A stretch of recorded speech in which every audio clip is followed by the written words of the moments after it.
go. Train time. Where go? Gentlemen, this school is about combat.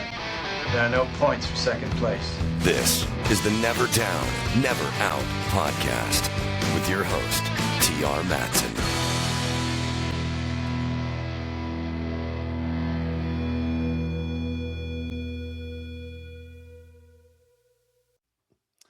Welcome back. Never Down, Never Out. T.R. Matson episode. Which one are we on? Is this 111? 111. Wow. Where's the time gone? Triple sticks. That's what we used to call this in the Navy. Super Hornet Squadron had a side number of 111. Triple sticks. Whatever. There's a little Navy insight for you. Thanks for tuning back in. Appreciate the support as always. Found some more quiet time around the house. So figured I'd knock out another recording. This one is timely. Not that I've had rejection recently, but I also really haven't tried for anything where I would get it, I guess. But a good buddy of mine is applying for a new position at the airline, and I told him I helped him out with some things and told him I had to do a recording. And he's been following the show, and he goes, "Well, what's the topic?" And I go, "How to keep going after rejection." And he just laughed. He goes, "Great. I hope that's not too timely because he really wants this position," which I think it'd be good. I think he's going to get it. We'll see. There's a lot more involved often, as I talked about. So it's a good segue into that story that I've told before, where I applied to a training department and was essentially told no, although not for the reason that I thought it was. And then, luckily had my wife read the email and we got to the bottom of it and I was able to get the job. But you're going to have rejection, right? And yeah, it's difficult. How do we keep moving forward when rejection hits? Well, I think for me, and we can go back to the first story that I told about the being laughed at the ROTC unit because I was overweight, or the time after that, years later, when I got my act together and went to go get my pre-commissioning physical, and they told me that because I have 1/8 of an inch underbite, I'm not qualified to be in the Navy. Rejection's been there. Relationship rejection, it's there. So we have to figure out how to keep going. And I think the answer, or at least what I've used, and hopefully that helps you with whatever it is that you're going through at this moment, is realize that it's not... Okay, I'll use a cliche. It's not the destination, it's the journey. And what I mean by that is, if we realize in this world that it's the process and the road that we go down, then that is the whole reason behind everything, and it has nothing to do really with the end result, then the rejection isn't as important. Because if all that matters is the end result, if all that matters is the accomplishment at the end of the road and we don't make it, then yes, the rejection is massive. Like you failed at everything. But if you realize that destination at the end of the road really is minor in the grand scheme of things, and it's actually the road itself and everything you've learned and grown and become a better human being and helped others around you during that process, that's the whole point. If we realize that, then even if we don't make it to the end result, we still are better than who we were, and we still accomplished more. But that's hard. You need an example of that. How about some crazy guy that decides he wants to start a daily podcast? Well, if all I cared about was the end result would be episode 365. The end result would be massive amounts of riches pouring in because of so many clicks and going viral and all this stuff, being able to, retire early because of the revenue. If that was the only thing that mattered, then at the end of that year, when that didn't happen, then everything else was for nothing. But that's not what matters. None of that matters. Everything I just listed doesn't matter. What matters is every one of you that watch it, whether it's one episode or all the episodes, the comments, the shares. That's what matters, because it's getting the message out. And the message getting out to people is far greater than the end result of whatever becomes of this. So when we look at that, we have to realize, rejection might not be as bad as we realize, or we think.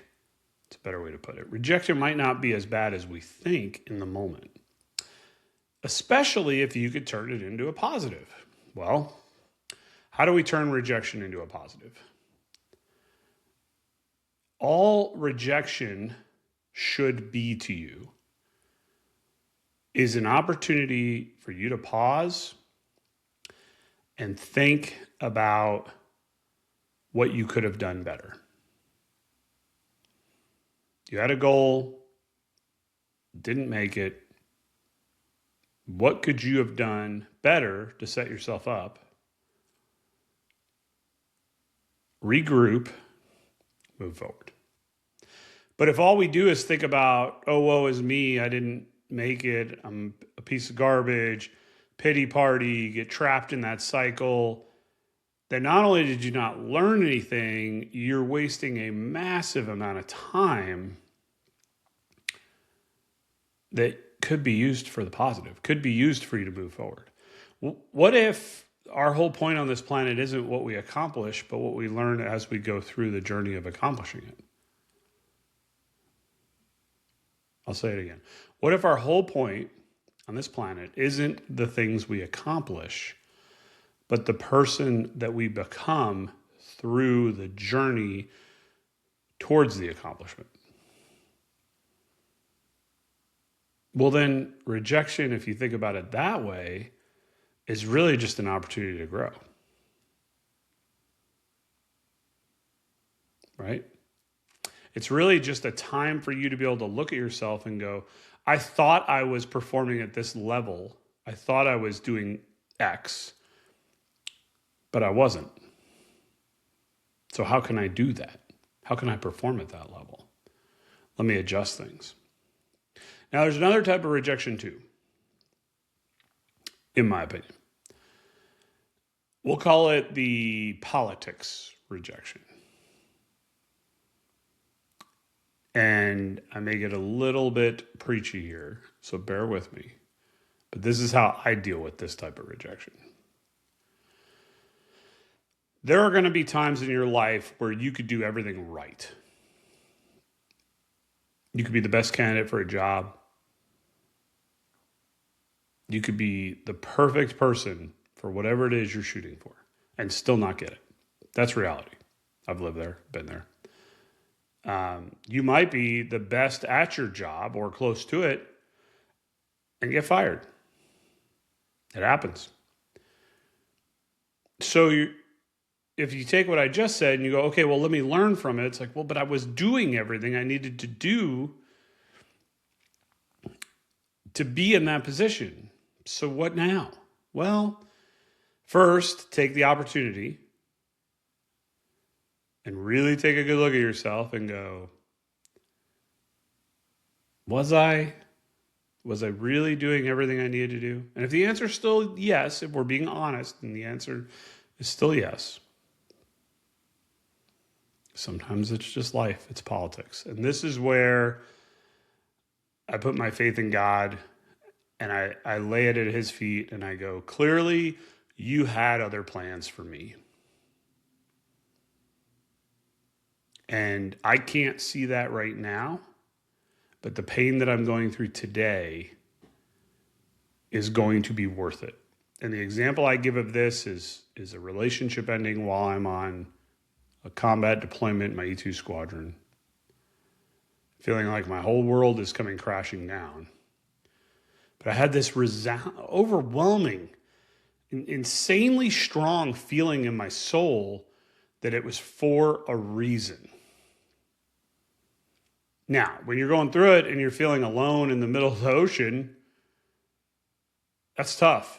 But that's what I felt. And I said, okay, I trust you. And now I look at my life, I look at my wife, I look at my kids, and I go, oh, you had to put me through that to get here. So if you've faced rejection recently or have trouble dealing with it, my suggestion,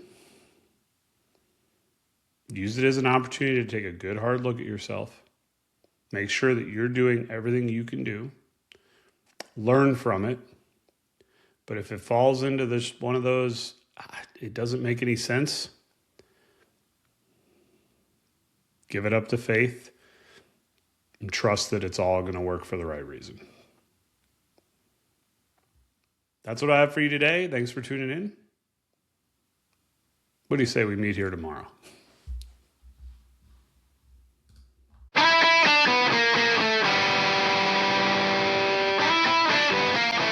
T.R. Matson is a 20-year Navy career combat veteran who flew the E-2C Hawkeye and F/A-18C Hornet.